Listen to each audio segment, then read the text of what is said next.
Good evening and welcome to another episode of 10 Minutes with TmFal. This is your host, TmFal, and we're going to talk about delegation and how to delegate is to win. So we'll start off with, for this episode, the definition of what it means to delegate, why we don't do it well, what happens when we don't delegate, and end with how we can actually start to delegate and do it the right way. Because when you do that, you #win.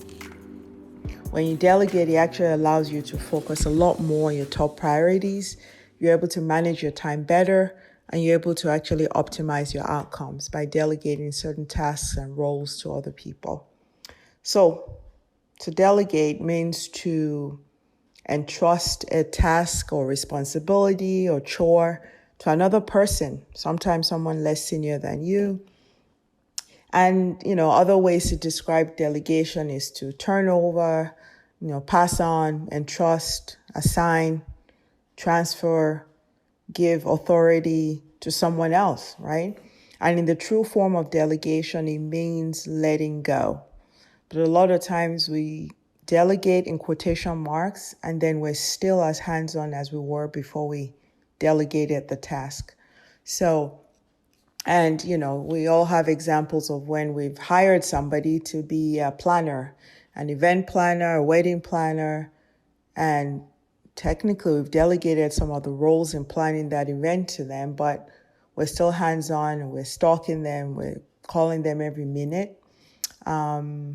We've talked about, we know examples of when we technically have delegated something to a spouse or a partner or to a kid or to an assistant at work or to a co-worker, but we really don't let go and we're still involved in the task. So we know what the meaning of delegation is. We know when to delegate as somebody who's representing you. But why don't we? So this is the why part. Why don't we delegate? Couple of reasons. One, it's our own insecurity, right? So it's our own insecurity about passing on a task or having somebody else do something. And sometimes that's a sign of, wanting to please people and wanting to show that we can do everything. So it's our own insecurity when we delegate, but we really don't let go. Two is some of it is our own ego. That's the ego that believes that nobody else can do it the way you can and that you are the only one and your way is the right way to do it. So when you ask somebody to do something and they don't start off the way you would do it, we take that task back or we try to micromanage them. And that really is our own ego about not letting people do things their own way. And the third is, tied to that is we don't trust that the outcome will be good. Or sometimes we feel like, well, if other people can do it, then does that mean I'm dispensable? So you can see that when you don't delegate, it's really a lot of stuff with our own insecurity or wanting to not let go of certain things. We don't trust that other people would do it well.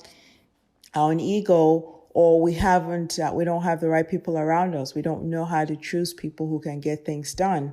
And obviously, those are things we can work on. But those are some of the reasons why we don't delegate. Not all, but some of the reasons.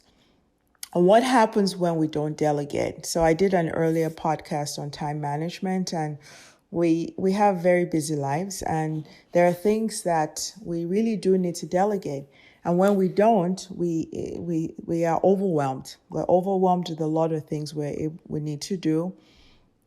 We're not able to optimize. We're not able to optimize our talents and the time that we have. Because believe it or not, there's somebody who actually loves and enjoys the things that we don't like doing. So whatever it is that you choose to delegate or not, they're things that somebody else could great joy and they get paid to do. We're not able to empower others or allow them to grow. So when we delegate and take back a task from a spouse or from a kid, we're not allowing them to do their best or grow within that. And that can lead to resentment. And the resentment comes both ways. Resentment on your part because you're overworked, you're tired, you're stressed, and you're not able to do the things that you want to get done. And resentment on their part because you're not allowing them to grow or to thrive in something that they're able to do. So those are some of the things that don't happen or do happen when you don't delegate. Is your time is cut into. Sometimes you're doing tasks you don't enjoy. And I have a sister who's been great at this for years, for decades, about outsourcing, delegating, and really just looking at how much your time is worth. So if you look at whatever task it is that you choose to delegate, figure out how long it would take and how much is your time worth. And is it worth it to have somebody else do this, pay them for it, empower them to do it, and let it go? So it's really very important.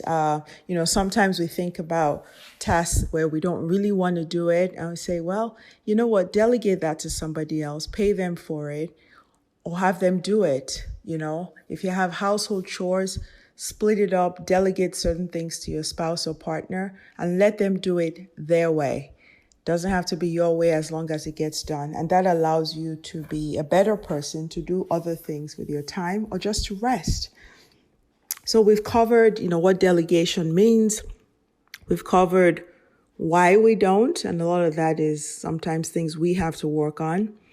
We covered what happens when you don't delegate, getting overwhelmed, not able to optimize your own outcomes or work on things you're very interested in doing. We don't allow others to grow. We don't empower them. And then there's resentment both ways. Now I'd like to just end with, how to start delegating. So once you realize that there are things that you can have other people do, groups do, or person do, time to buy out your time, which is the ultimate commodity that we have, as scarce as resources, our time. So by delegating, you're buying freedom to do something else that you enjoy or just to rest.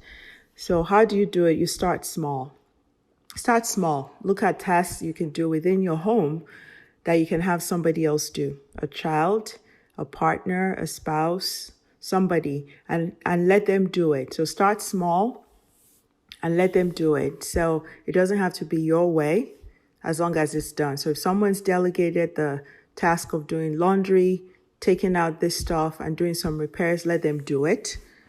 And don't micromanage. It may not be your exact way. Because when you micromanage people, they stop doing the task. They say, why don't you do it yourself? And that leads to resentment. So start small. In the workplace, if you have an assistant, give them things to do, allow them to grow. People love to grow in their roles, and don't micromanage that. Let them do it. And the more you delegate, the more you learn people, and the more you learn how to find the right people for tasks, because it's not always a right fit right away. But start small, give people small roles and watch them grow, and then give them more responsibility.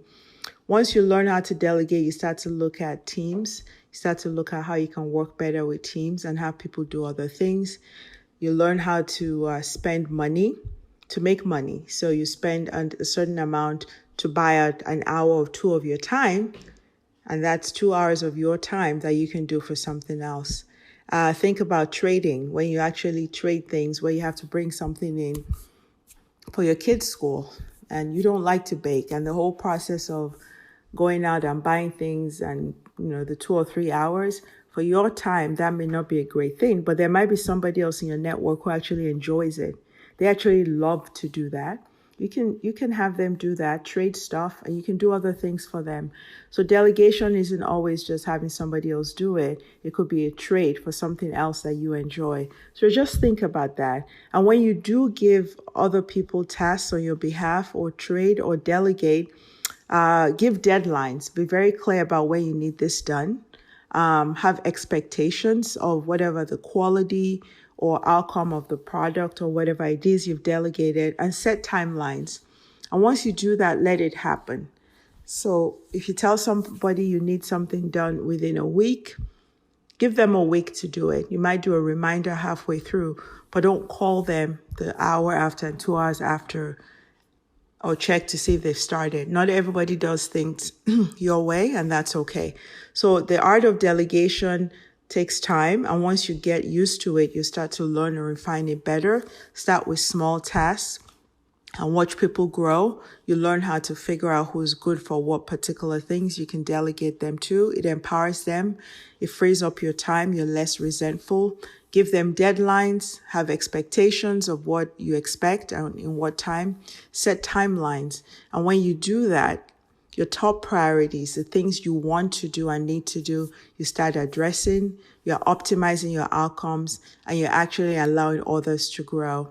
So I have a team that I work with on a research project, and just watching over the last 3 or 4 months, being a little more hands off with certain parts of the project and letting my project coordinator grow. She has grown tremendously just in the last 3 months, running some of our group events, planning it out, and just keep him in the loop. And that is a sign of stepping back, allowing her to grow, empowering her, and also using my time to do something else to bring in more funding for our project. So again, in big ways and small ways, to delegate means to entrust a task or responsibility to another person.